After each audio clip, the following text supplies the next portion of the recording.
Brother Seville, yeah, I would like to thank you. You got me some shoes last year on the Apollo, so I would like to thank you. So yeah, all right, here we go. Although we've come to the end of the road, still I can't let go. It's unnatural. You belong to me. I belong to you.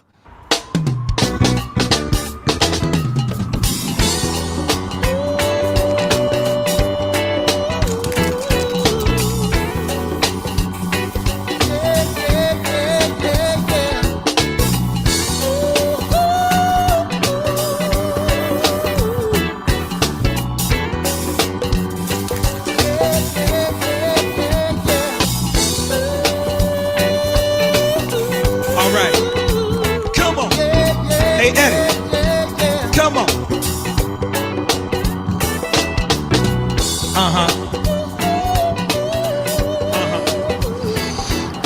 All right, peace and Black Power family. Welcome to another edition of Baba TV. Every Time Fire out here in Buffalo, New York. And before I get started with my day, you all know I always have to come out here and pay honor and tribute and homage to our beloved brother Rick James, this mighty icon from Buffalo, New York. I want to give a powerful shout out to his mother, Mrs. Galvin, who gave birth to 8. Rick was one of 8 children that she gave birth to. She ran numbers for the mob, put 2 of the children through college. Rick James grew up in the hood like a lot of our people did, and fled and escaped the draft, ran over in Toronto, and where he started his music career over in Canada before the authorities, and then went over to England before the authorities finally caught up with him. Came back over and signed a deal with Motown, and came out with street songs and basically brought Motown back at a time when Motown was dead. A lot of people don't know that.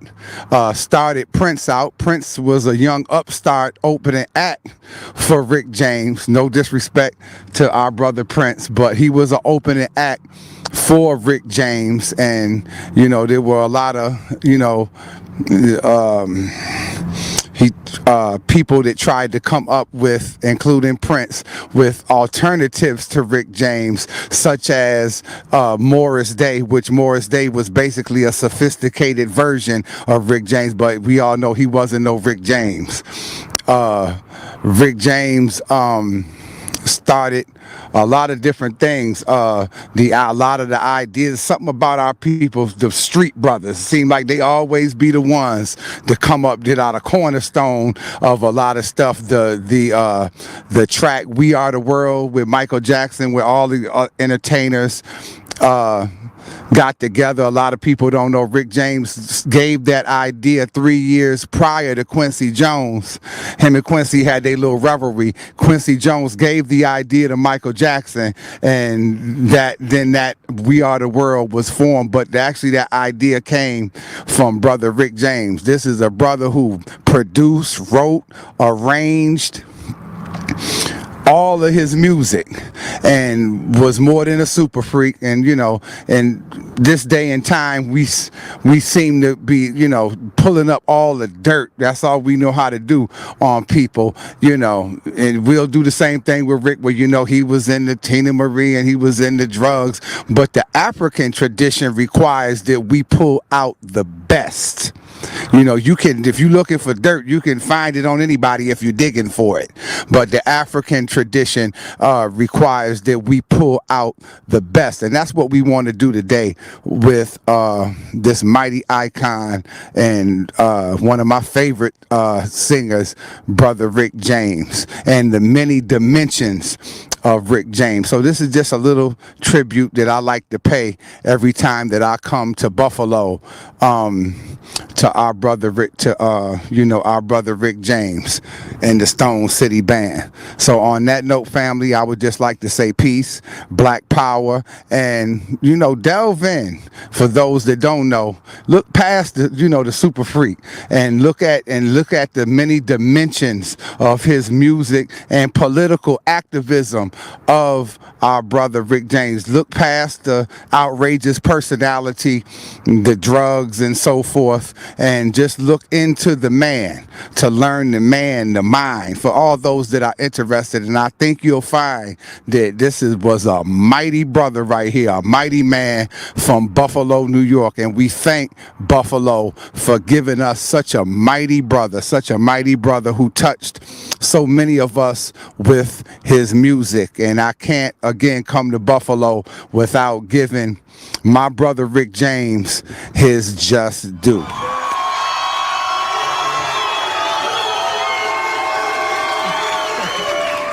Well, first of all, I want to say thank you for being here. Thanks for being on the show. It's good to be here, man. It's great to have you. Yeah. Before I forget, first of all, I want to get this out of the way. These are our new tour shirts. Okay. We're going to. So I bought you one, Funk me, Funk okay. Me, Urban Rhapsody Tour 97. All right. We'll be on mark. I bought you for one for you and for one for your concubine. I'm going to head for that one. Mm-hmm. Concubine, huh? Concubine. So, let's not be gentle. Let's just get right to it. Tell us what happened. What happened? When and where? About what? Well, you spent a short stint in close to 3 years in prison. 3 years. Folsom Prison. Folsom Prison. That's right. Rednecks prison. Mm-hmm. IQ correction officers couldn't get a job at McDonald's type human beings. Yeah. Telling you when to get up and when to shower and when to go to bed and when to walk. Right. Yeah. Now that must have been, for someone who was in the position that you were, mm-hmm. with all the fame and success that you had. Well, it was quite a it was a big drastic change, but it's something I really needed. Mm-hmm. Keenan, I mean, in my career when I started, everything, cocaine and partying was such a big part of that whole era that I came up in, where to us everything, it was always all right. It was always all right to do coke, and well, you know how it was. It was insane. That was part of the culture. And me being such an extremist, I got really carried away. I'm trying to live this Rick James image, of this wild, crazy person. My real name is James Johnson, and so he's a lot different than this Rick James persona. Right. And I ended up smoking coke, freebasing, and then doing crack. And I moved out here, and I brought this house that used to be owned by Mickey Rooney. It's a gorgeous house. It sat on a hill. And my mother was dying of cancer at the time. She passed away about 4 years ago. Mm-hmm. And as you know, my mother was the closest thing to me in the world. Right. So basically what I did was stay up in this house and just isolate myself. Stayed in a room and just smoked coke 24 hours, 24/7, and the house was always filled with women coming in and out. And it was kind of, I reverted back to a stage of total degradation, where I was just in this room all the time getting high, and girls coming in and out all the time. No, there's nothing. No, ain't nothing fly about. No, nothing fly about. Ain't nothing fly about it. And girls coming in and out, and sex happening. A lot of that, and pimps and hoes and all that kind of thing. So one morning, this girlfriend of mine brought this girl to my place. And there was, the girl was fairly attractive. I mean, I was so high, I didn't know anyway, It was like, and sex happened, and she stayed there for a while. She stayed there for about 3 weeks, 2.5, 3 weeks. And then she left, and she came back, and she was like, little pipe burns were on her and all this, So, I looked at her, wow. She said, well, my man was mad at me for staying over here too long. You got a man, I didn't know that, And he was a vicious pimp. And it all came up in court, but in court it was like he was buried away and the focus was on Rick James. Right. So all you people who believe the torture story and the Marquis de Sade and the sex and all that wild stuff, it sounds really great, but no, it didn't happen. Okay. Well... All right, family, peace and Black Power. Welcome to another edition of Baba TV, Every Time Fire. And this is the brother from Buffalo, brother Shango. And shout out to Brother Seville. Brother Seville knows this brother very well. And you don't see this brother on YouTube very much, but he's in the community. And I'm not going to talk too much about him. I'll let him do that. But he does the work in Buffalo. Has been in the community for a long, long time. He has a grandmother that I would like for him to speak about that most of you all know once he delves into who she is. But Brother Shango, just going to talk to the people. Black Power, Hotep, peace and love, shalom, Lafayette, all of that. I want to first get permission from my elder to speak. Baba is my elder, so he's blessed me to continue with this information. I want to thank, this is my son. You know, I always give blessings to my son. He's my right hand, you know what I mean? In fact, I think that a lot of us is missing that within this conscious community, the family aspect of this movement, you know, so I try to show that all the time. I'm really blessed that Baba, you know, from Syracuse to Buffalo, spend those hours, you know, coming to interview little old me. You know, I'm just a small fish in the big pond. I don't profess myself to have more information than the next man. You know, I'm a good teacher, but I'm a better student. You know what I mean? So when I learn when elders are speaking, I listen. You know what I'm saying? When I'm not being spoken to, I be quiet. You know what I mean? And when I'm asked questions, I elaborate the best way I know how. You know, and I think that concept of our being is kind of lost. You know, so I'm happy that Baba came out here to just get my perspective on what's going on in the black community, or what's going on in the so-called conscious community and whatnot. I'm blessed to be here with one of the I mean, what can I say? You know what I'm saying? One of the giants of Buffalo. You know, we're still waiting on somebody as big as Rick to bring light to Buffalo. Buffalo has become one of the forgotten cities. In fact, there's a DVD that's called The Forgotten Cities. There's so much history and so much that we should know that comes out the city of Buffalo that we don't elaborate. Buffalo is the last stop of the Underground Railroad. So if we go down a little further down here, you know what I'm saying, we'll see what we call Broderick Park. Broderick Park is connected to Niagara Falls. This is where our ancestors walked over to what we call freedom, or what they call Canada. If you go see, you'll see that we have a Nile Valley right here. A lot of us don't have to go to Egypt to experience that river. We can go right here because the same water that exists in Egypt will one day pass here. So there's nothing new under the sun. Everything's been done. Again, I'd just like to take the opportunity to thank Baba for coming out here and interviewing me. You know, we about to have a good build, you know, especially on Brother Rick. You know, how do we connect consciousness and Rick James? You know, how do we do that? Well, the first thing we have to do is go back to the beginning. And the beginning is to know where it all began, you know, where legacy or where consciousness all begins. You know, if we're going to speak on Rick and the impact that Rick brought to Buffalo, Rick is still a symbolism of what can come out of this city. You know, this city doesn't have too much value coming out of it. You know, we have sort of like pipe dreams, right? But with Rick, this is a testimony of us that lets us know we can make it. You know, any one of us can make it. There's stories, there's elders that's from this city that talks about Rick James still to this day. I done heard some of the funniest stories about Rick James. One of the stories I've heard was how Rick James, Rick James' mother was a hustler. She worked for the Buffalo mob here. You know what I mean? She was a numbers runner, and amongst other things. We're not going to put her business out there, but amongst other things, you know, in this city, you almost have to do what you have to do to survive. So I understand that life. But Rick was fortunate to go to Canada to really develop his craft and develop his music. Once Rick got on, there's a story told about how his mama, was messing with this young boy over there on Jefferson.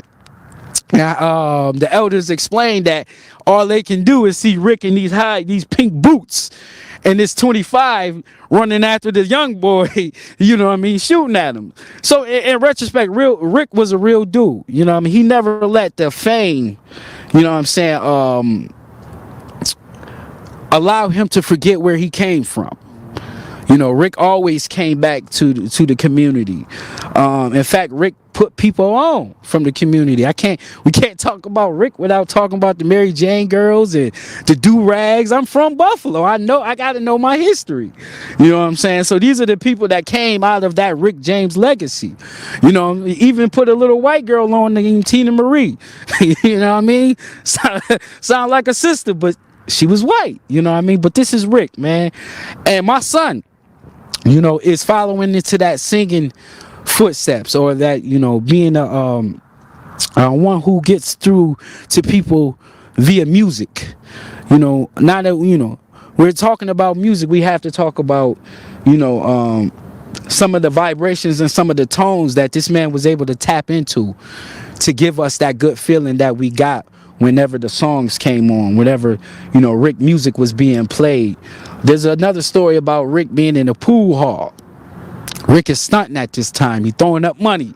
You know what I'm saying? You niggas ain't got no money, more money than me. This was Rick. You know what I'm saying?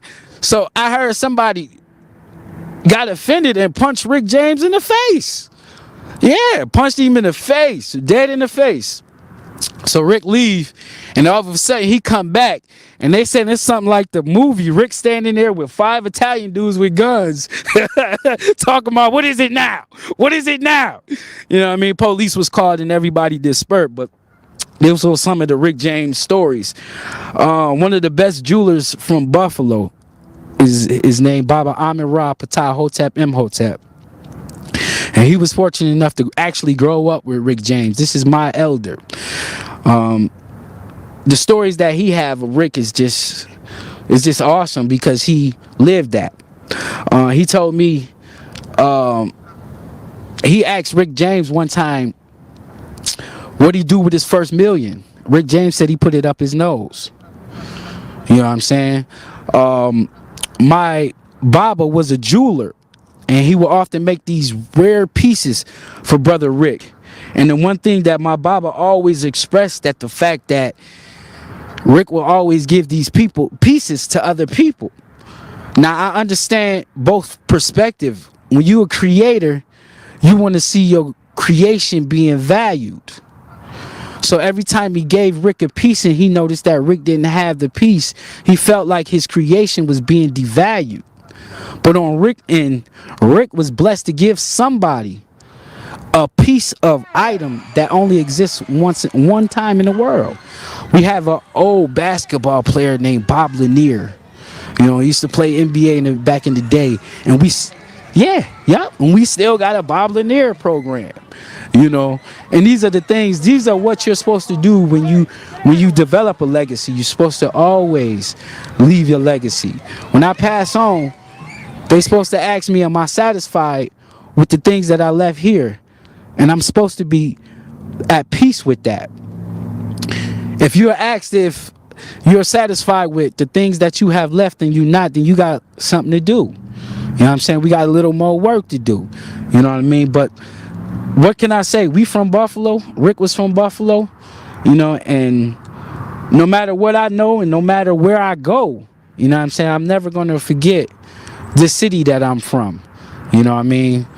The city is like a gift and a curse at the same time. 1 minute you can't stand it, the next minute you love being a part of it. You know what I mean? So that's just my piece on Rick. I've heard so many stories on Rick. Trying to think about all the stories is kind of difficult. So what we're gonna do is we'll come back, you know what I mean, with a Rick James story. But again though, this man is a living legend. And most of the schools here in Buffalo, you see Rick James' face. Rick James got a monument in your school, right? He got a plaque, right? Yeah, he got a plaque, right? The brother who did music was the music teacher, worked with Rick, and he made sure that Rick got a plaque in his school. So Rick is larger than life still to this day, man. You know what I mean? And to just think that he came out of these four walls, gives me hopes and aspiration. As my son win the next Apollo, event. Yes, yes. In fact, I'm gonna let him talk about it. Introduce yourself. Who is you? All right, may I have permission? All right, Face the camera. all right, I'm Lawrence Prince. I won the first round of the Apollo down in New York. The second round, little girl about my age, she got the best of me in my song. Yeah, but yeah, it was just a great experience to be at the Apollo, an experience like standing on a stage that icons like Rick James, Michael Jackson, Patti LaBelle, like all of them, just to be staying on the same stage they was standing on when I was like, I wasn't even born yet. But yeah, just that was a blessing. And I like, and Who are some of your heroes? Tell them who it was some of my conscious heroes was people like Huey P. Newton, Malcolm X, Harriet Tubman, Ida B. Wells, Dr. Ben, Dr. Clark, Elijah Muhammad, Khaled Muhammad. Who else? Tupac, Biggie. Yeah, and I say. So tell them what you got going. What you doing right now in school? well, school. Well, I'm learning my grades, and I'm hoping, like, I've been slacking. Like, I mean, I am a kid. I'm doing kid things like playing the game and all. But like as my dad said, after he passed, it's gonna be relying on me to keep his legacy and keep that Netflix and his sales, to keep it going and just keep the conscious in my powers if he fast. I say. They go put you in this spot. I say. Yes, sir. My son mentioned Netflix. Netflix is a platform that we kind of both work on. It's a subscription-based website that brings on a lot of that old teaching. That old Dr. Ben's, old Shashi McIntyre's, you name it, Wade Nobles. You know what I'm saying? Leonard Jeffries. We got them all. I can't speak about my website without first speaking about my grandmother, who made the website possible. I come from a line of conscious people and really didn't know what consciousness was, even in my youth stage. But when I was able to recognize it, I was able to recognize the betterment in all people, especially my grandmother Bert. My grandmother, Bert Lockett, was from Buffalo, New York, of course. And I put her on the same pedestal as Rick James. Bert Lockett was from Buffalo, New York, and she pretty much was one of the ones who pioneered the videography world. Before there was the Sonettas and the Brother Simons and all the other good people who do hard work to put out this information. There was Clemson Browns, there was Sister Burt, and there was numerous other people who was doing the due diligence to keep this information on. Before, at that time, it wasn't DVDs, it was VCR tapes. So these people were working in real time to make sure that these information was being distributed. Well, my grandmother, and being so consistent in what she was doing, managed to collect a large collection of conscious information, tapes, VCR tapes, audio tapes,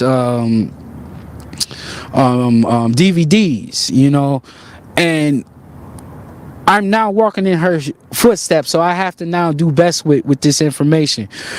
Sister Burt was just a legend. If you look her up, Burt Lockett, she's in the actual DJ Hall of Fame. She gets to New York City in the 60s and wants to become an inspired DJ.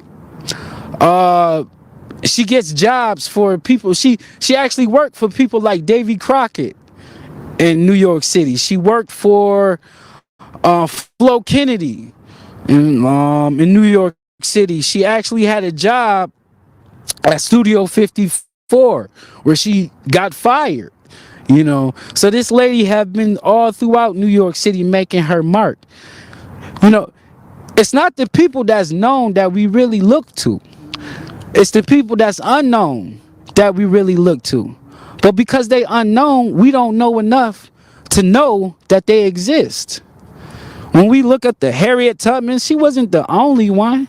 We just honored the sister because she was the more popular one. You know what I mean? The Ida B. Wells, all of these people don't get mentioned. You know what I mean? And these people are not rolling in their graves because they didn't get mentioned. The work was done. So when you put in the work, you know what I'm saying? The limelight you get out of it shouldn't matter because the work is being put in. And this is what Sister Burt was. She was the one who discovered Bobby Hemming. In retrospect, my grandmother is the mother of metaphysical information. She's the mother of metaphysics. When you think of Azariah, when you think of Phil Valentine, when you think of Bobby Hemming, Henry D. Bernardo, all of them, all know my grandmother and recognize the work that she put in. What happens is there's generations that goes on, right? And people legacy get passed on. And I'm just one of the ones who carrying on that legacy to make sure that the information in its purest form get out there. You know what I'm saying? So if you tired of the pseudoism, if you tired of the confusion, if you tired of just not knowing what was before now, then you can always go to cometflix.com, sign up for a subscription, and get all of that. The website do provide free vegan recipes. We got free conscious music. Whenever there's an artist who wants to get his music out, my website is the perfect platform to get it out because what it's going to do is just draw a whole abundance of people who either looking for information or who's already into the information. You see what I'm saying? So I think the purpose in life is to do what we have and make sure that what we have, what we doing, works well. One of my Bibles used to say that we should always look at things and say, how can I make this work for me? And I think that we don't do that enough in this community. We let things pass. It wasn't easy getting my grandmother's material. She didn't make it easy. She didn't just say, here, I'm going to give this to you. I had to let her know that I was worthy enough to take on this mission. And I think that whenever you have an elder in your midst, you should always constantly let your elder know that you're worthy enough to even be a pupil in his midst. When I see Dr. Leonard Jeffries, I shut up. I become the student. When I see any one of my family in ASCAT, I shut up and become the student and learn and sit at the feet of our masters. Shout out to Brother Reggie. I love the work that Brother Reggie has been doing over the years with ASCAT. He's the first one I connected with in ASCAT when I got to ASCAT.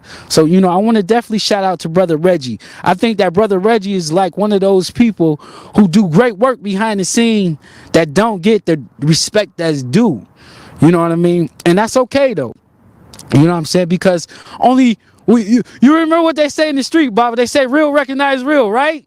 You know what I'm saying? So what I got to say to Brother Reggie, man, forget what these fake people think. You know what I'm saying? Understand the real G's or the real ones out here recognizing the work that you putting in. You know what I'm saying? So shout outs to Brother Reggie and everybody who don't get that sonetta light. You know what I'm saying? Who's doing work in the community, who don't get that limelight they needed. You know what I mean?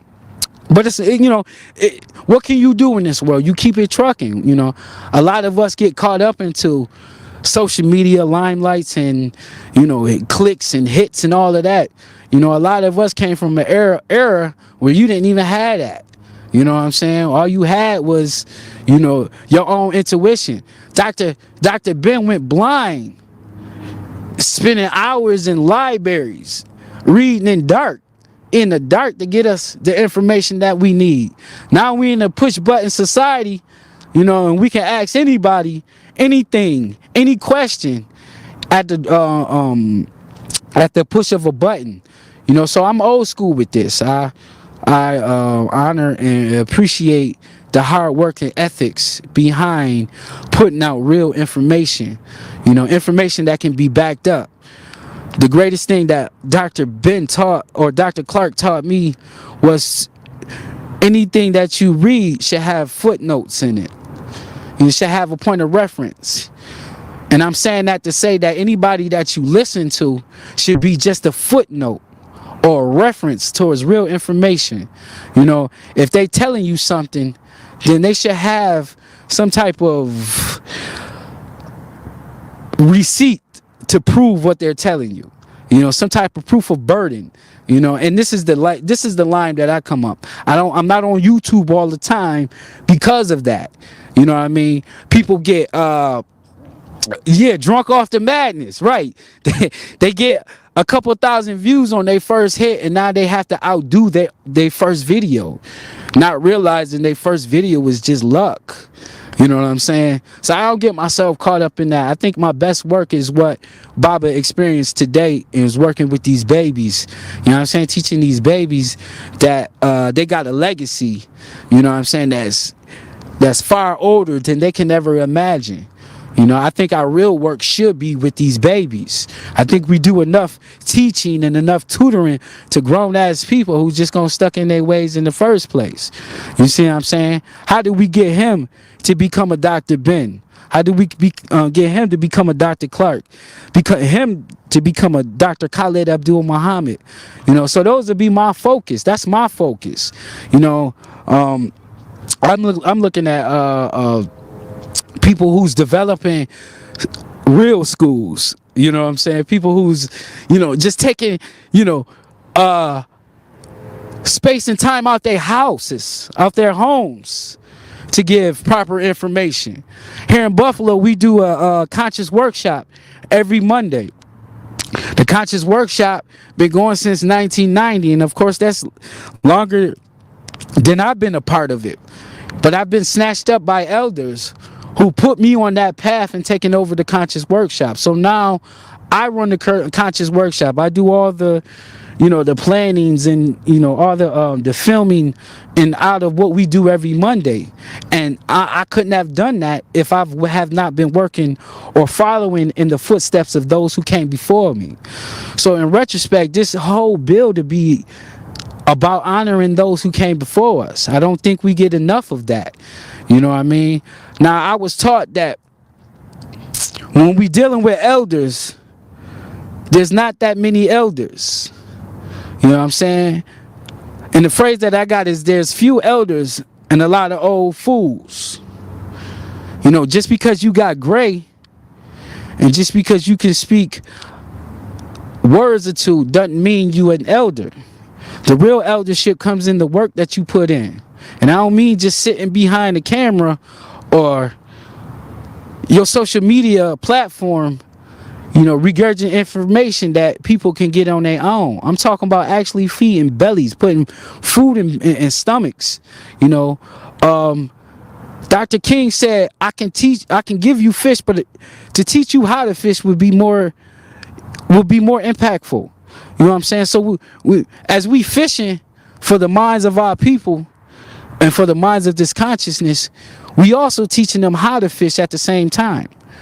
It sucks that we got leadership in our community who constantly want our people to be dependents. They say things like, well, don't depend on the white man, depend on me. And they become the white man. So my message to my son is to never become a dependent. I teach my son to be independent and have the will and the guidance to understand that he can control every destiny, every aspect of his own life. You know what I'm saying? Like nobody can do that for him. You know what I'm saying? But it's also going to take a Sankofa moment for him to understand that. And the Sankofa moments comes with our elders, our ancestors, constantly speaking the name of those who came before us. Constantly reiterating the work that they put in.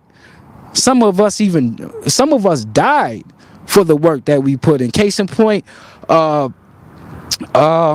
Stolen Legacy, George G.M. James was said to actually be murdered for the information that he put in that book. Now I know enough to know. So anything that our brother have met their demise in, in terms of the work that they put in, we should reach. These sisters and brothers are not dying in vain when they got lion cubs such as ourselves out here. You know what I'm saying? You know, and heroes and sheroes should always be spoke about. You know, we should have monuments of our heroes and sheroes. White people support their heroes and sheroes every day. And you vicariously support their heroes and sheroes every day. Every time we pull out one of these, we see the legacy of them. It becomes so important in our life that we don't even we vicariously understand the energy that we putting out by putting former slave masters at the head of our notion, the good things that we do for these white people. You see what I'm saying? So recognizing the value of ourselves, this becomes a tool. You know what I'm saying? This becomes a medium to not just feed my son, but his friends and the future friends that he may friend in the future. See, it's not enough to give him the wisdom and have him walk out in these streets confused and not knowing himself, but to give his friends the same wisdom that they both can build upon is really the mission that we should be living by. In the next 20 years, people like my son should be building generations of wealth. You know, because with every new child that's born, we get a chance to actually kill our current situation. But too many of us are caught up in our ways, and we actually miss the beauty of that child being born, miss the beauty of giving that child the information that they need to actually live after they're born. You know, so I mean, this is just great, you know, for me to know this and for me to incorporate this in my life. You know what I'm saying? Lets me know that that book that we read that's called From Niggas to God actually has some value to it, actually has some facts. And I represent that personification of From Niggas to God. And of course a lot of us do, because a lot of us been caught up in the same whirlwind of this white supremacist world, you know, giving us the falsification on who we supposed to be or who we think we need to be. You know what I'm saying? But when you get this consciousness, all I'm saying is now you got responsibility. You know what I'm saying? And the responsibility goes more than just going out, you know what I'm saying, talking ish. You know what I'm saying? And regurgitate information, you know what I'm saying, that may not less work at this particular time. I mean, all information is needed, you know what I mean? But there should be levels to this. You know what I'm saying? There should be executions of things that we should execute together. You know what I'm saying? Before we get into the verbal judo. You know, one of the things that Malcolm X remind us is we should squabble our differences out in the closet and come out with a common front. Well, you know, with things like YouTube, that shit is all gone and over with now.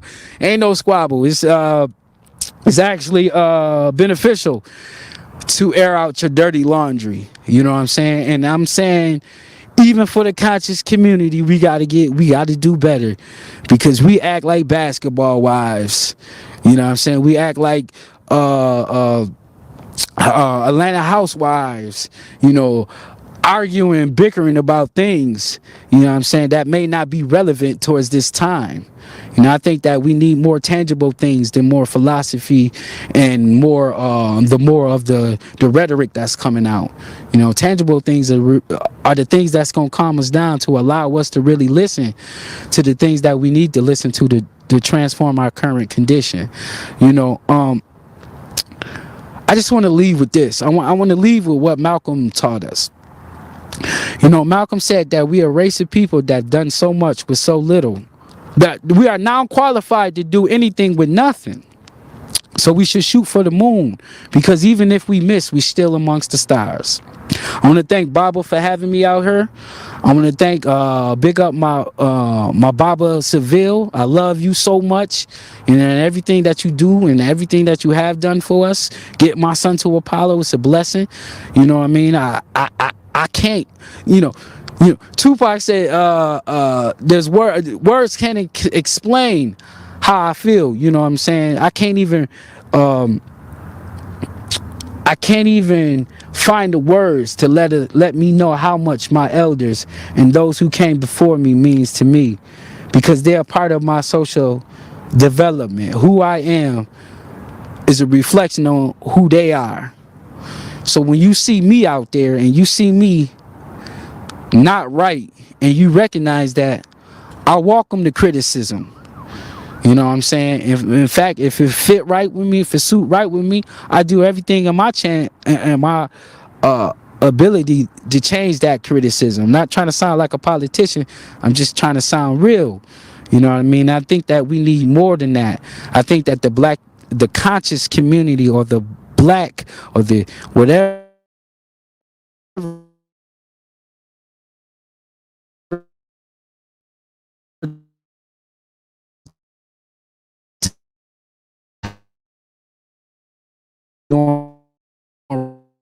right or wrong,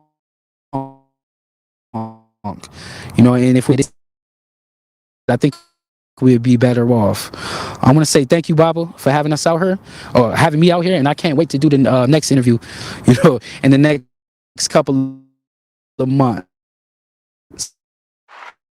That is the most, truthfully, substantive information that I have heard, and quite some sound smart and all this other stuff. This is really some of the most substantive in a long time, and it's coming from Buffalo. A place where conduct the interview here to say that never judge a person by where never under stop the set tripping, because greatness, when it comes to the original people, can come from anywhere on the planet. Say the things that make you feel better every day. And you got